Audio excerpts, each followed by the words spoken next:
Hey guys, how's it going? My name is Dalaran, and in today's video, I'm just gonna nitpick at certain classes, and particularly certain specs of classes, with some of my ideas how I think they could be improved for patch 8.1. Even though I'm a rogue main, I love keeping up with all the updates for multiple different specs, and with me leveling so many characters for patch 8.1, I can test out a lot of those. It is generally a unanimous decision, especially by the people of those class communities, with certain classes are just not looking that good in patch 8.1. And you can kind of see some of the reviews, what other people have been saying, and I got a few thoughts of how I think certain classes could be fixed. But this is going to be mostly a nitpicking video. In this video, I kind of just want to get my thoughts on what I think is making certain classes feel not that fun or not that great, but also what could be done to improve them. Maybe take certain things previous expansions have done and try to kind of bring them back into the fold. I think you guys might like a few of these ideas, but anyway, let's just get into the video. Frost Death Knight has been a really great class in terms of just blasting AoE damage, and if you look at the Uldir Mythic stats, they're right now one of the top classes because majority of the fights do require the Frost DK AoE. But I still feel like there's certain aspects of Frost Death Knight where, for me personally, I think it would be interesting to change it up a bit. This is gonna be very nitpicky, but I very much like Frost Death Knight when they were around, I don't know, maybe like Pandaria, Warlord's Generish, when Frost Death Knight still could be a big two-hander playstyle rather than a dual-wield playstyle. And my biggest gripe with Frost Death Knight, I guess, is how many small parts are involved when it comes to you being able to pump damage. Now, the spec, ever since transition into Battle for Azeroth, for a lot of melee, your auto attacks became a lot more powerful. Frost Death Knight, on top of it, has a very strong dot damage, which I don't really expect that for Frost Death Knights. I think it's always been an Holy Death Knight thing than anything, but it still does. It has really strong dot damage. Because your auto attacks are much harder hitting and your dot damage is a lot bigger, your abilities like Obliterate and Frost Strike, because they're all about dual wield, they can't be hitting too hard. If they're hitting too hard, then the spec is kind of out of proportion. But I still love the idea of a two-hander, like a big old weapon in your hand, Frost Death Knight with a big Obliterates. I mean, if you combine the damage of your main hand and offhand Obliterate, it comes out to be okay-ish, and if it crits, it can be okay. But I miss when it was like majority of the damage was from big crits of Obliterates, kind of like a similar to, I guess, a Arms Warrior with big mortal strikes. And the spec, I feel like, what I don't like about a lot of specs in the game, it has a bit of an ability blow to it, especially during your burst rotation. For example, Empower Rune Weapon and Pillar of Frost both have a GCD, and you have to use one of those one after the other in order to get your big burst going.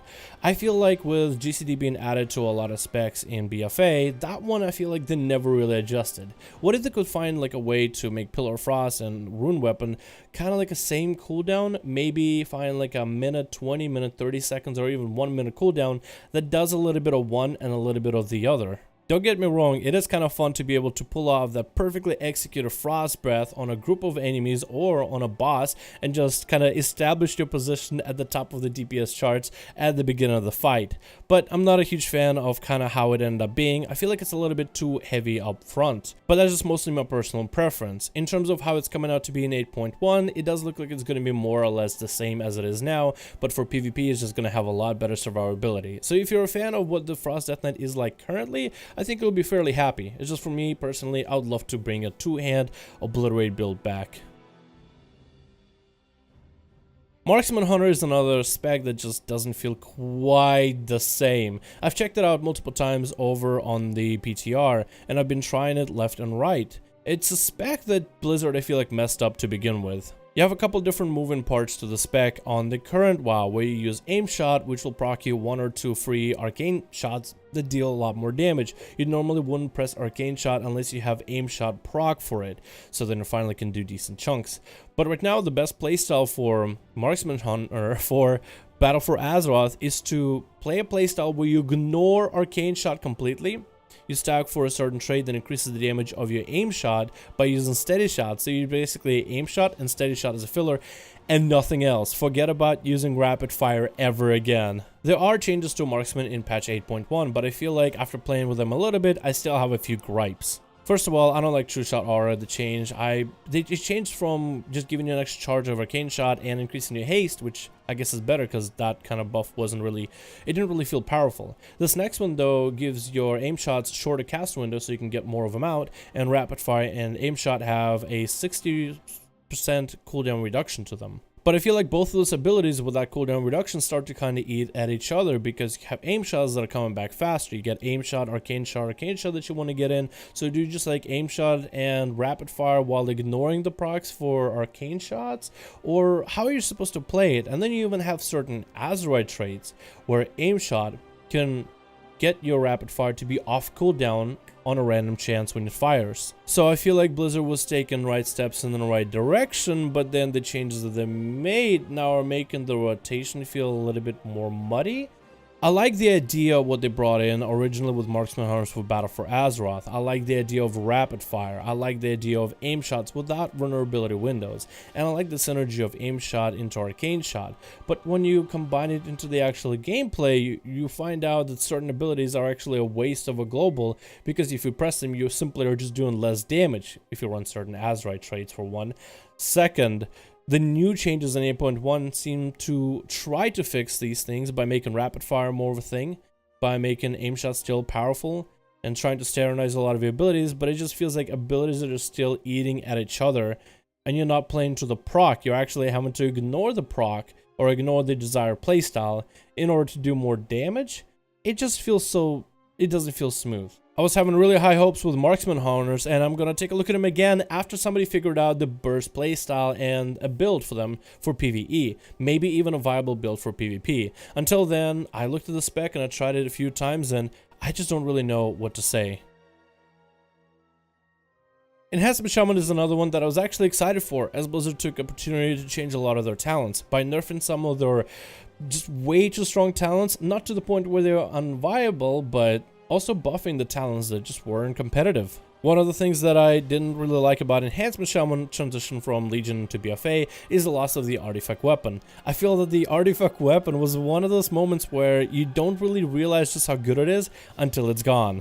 I'm not even talking about all the extra passives. There's a lot of classes that lost all these amazing passives going from Legion into BFA. But what I liked about Enhancement is that dedicated burst that you got with your artifact weapon, with the win for your procs. I felt that Enhancement in Battle for Azeroth, while fun when you're getting all these crazy Storm Strike procs, it just doesn't feel quite as satisfying, because it's all about not really having a proper rotation. Don't get me wrong, I play Outlaw Rogue, and I know how bad RNG can get, but I felt like Enhancement Shamans was on a whole nother level of an Outlaw Rogue, but maybe that's just my experience from playing Outlaw for so long. I kind of just like a spec where you have some sort of a goal that you're looking for, but with Enhancement it feels like you're just kind of sitting until you can just spam one button. You're building your Maelstrom with Rockbiter, and you're trying to maintain Flame Tongue buff the whole time. Whenever you have too much Maelstrom and you don't have Storm Strike back-to-back procs, you're just hitting with Lava Lash and just kind of slapping the enemy. But once Storm Strike's coming in, spam as much as you can, and then you're back to kind of just waiting until your weapons just proc. At least with the Outlaw Rogue, you're still building common points and trying to get a reroll, and you still can get other procs for your other abilities and Azeroth traits to supplement. On top of it, Outlaw doesn't feel too connected to the buffs, where buffs do increase your damage and make certain abilities, you know, proc more for crits and such, but it's really just all about, does it crit or does it not crit? You still have good, sustainable damage, and like the number fluctuation doesn't feel quite as high. For Enhancement though, it's a question of, am I going to get a bunch of Wind Fury stacks, or it's a question of, am I just going to get the back-to-back procs for Storm Strikes? And it also is echoed in the recent Wowhead article, where they talked about the Enhancement Shamans and what does it mean. It doesn't change the spec for PvP, and it kind of just, it still makes the spec feel a little bit undertuned, even with all these crazy changes happening to their talents. Honestly, with Enhancement though, I feel like it could be an issue of just simply the spec is a little bit undertuned in some parts, but I would like to have some sort of RNG eliminated out of it. I think for the time being, I'll probably be sticking to Elemental in patch 8.1 myself though. When it comes to Feral Druids, I can't really say much, except for the fact that they are not the best spec when it comes to PvE content. When it comes to player versus player interaction, Feral is on the ball. The playstyle that it offers and the fluidity compared to the versatility of what the spec can do, for example, using Tread to build common points or using abilities like Moonfire, gives the spec a lot of mobility, a lot of versatility. Also, the off healing is great, and the playstyle with dots as well as big bites is all that you need in player versus player combat. So this is going to be an example of a spec that's actually very well put together, maybe even a bit janky, but still works really well in PvP. However, in raids and dungeon environment, it just doesn't compete. I guess the best way to put the feral, I would guess, is against rogues, maybe demon hunters, and windwalker monks, classes that are actually invited and wanted in raid environment and in dungeons. I guess in raids, the best way to put it is ferals are simply undertuned, and Blizzard could do a lot of adjustments in terms of the playstyle and simply the damage output of the spec for it to perform in AoE and single target. But I don't think that would be the best way of going about it because of how its spec interacts in other forms of PvE. What I'm not a huge fan of is what feral brings, or what it really doesn't, into a dungeon environment. And I feel like Mythic Plus Dungeons is a great place to see what other utilities the class brings besides just flat amounts of damage. Both Demon Hunters and Windwalker Monks bring in AoE stun, so you can lock down a group of enemies. You also bring somewhat of AoE control with AoE slows for a certain amount. You also bring a lot of AoE cleave damage, which I guess is damage output, but the fact that you can hit multiple enemies is kind of nice to be able to switch between single target to AoE. They have that in the sense that they are effective at it, compared to a feral druid that can do a thrash and then start swiping, but when it comes to managing those dots and putting rips on everybody, it just becomes a little bit weird. Blizzard is trying to offset it a little bit by making more competitive PvE AoE talents, but AoE talent alone I feel like just might not be enough to design what the spec is about. Where all those other specs bring at least a little bit of CC, like an Imprison or Incap, or even Rogue with your Saps, Blinds, and Rage Stuns. Rogues come in also with a Shroud, which makes the group much easier for them to move around through certain dungeons. The Feral doesn't bring anything the Boomkin, for example, does, where the Boomkin brings a little bit of AoE damage, it brings the Typhoon, it brings the Solar Beam. The Feral just doesn't really play quite like a Boomkin, doesn't bring the same utility as a Boomkin, except maybe for a battle res. But if you wanted a class that brings a lot of stealth and maybe a little bit of CC, maybe a little bit of AoE, you're looking at Rogues, Demon Hunters, and Windwalkers. If you do want to bring a Solar Beam and a Druid for battle res, most people would just opt out for a Boomkin. I feel that there's issues with the spec in terms of what does it bring to the team. If you're talking about PvP particularly, Feral is fine. But if you're talking about outside of player versus player combat, the spec definitely feels a little jank. So some of my baseline suggestions would be to maybe bring bleeds and abilities like Ferocious Bite, Shred, Thrash, Swipe, all those combo point builders and spenders together into one mastery, given the Assassination Rogue treatment. I feel that when Blizzard added poisons and bleeds together in one mastery, instead of having versatility help bleeds and mastery help poisons, it made the spec feel a little bit more smooth, and now you have a lot more abilities to play with, and it feels a lot more fun because you can just focus on certain stats without having to feel like other aspects and whole parts of your playstyle are just nerfed because of you're not stacking certain stats. It potentially could increase the consistency of the spec when you bring both of those abilities into your mastery, so you don't have to choose between like an AoE and a single target playstyle,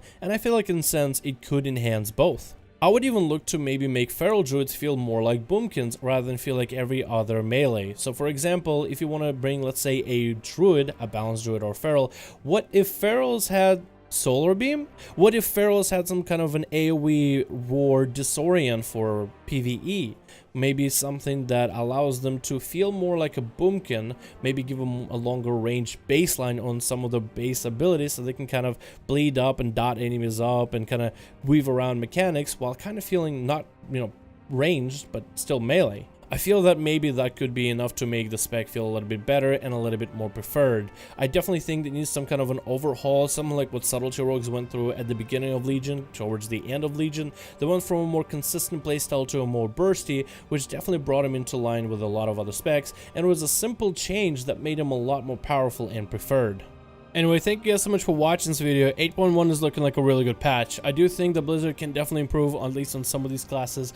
Hopefully soon after a patch 8.1 comes out, or maybe by 8.1.5. Even though that's not really what a lot of people want to hear, because a lot of people felt like their classes came unfinished, and 8.1 is going to be fixing a lot of those egregious mistakes. Maybe I'm in the minority when it comes to some of these classes, but I just kind of want to voice my thoughts on how I think they could be improved. Let me know your thoughts in the comments below, how you guys think those classes could be improved yourselves in the comments below. Thank you guys so much for watching. Hope you enjoyed, and I'll see all of you in the next video.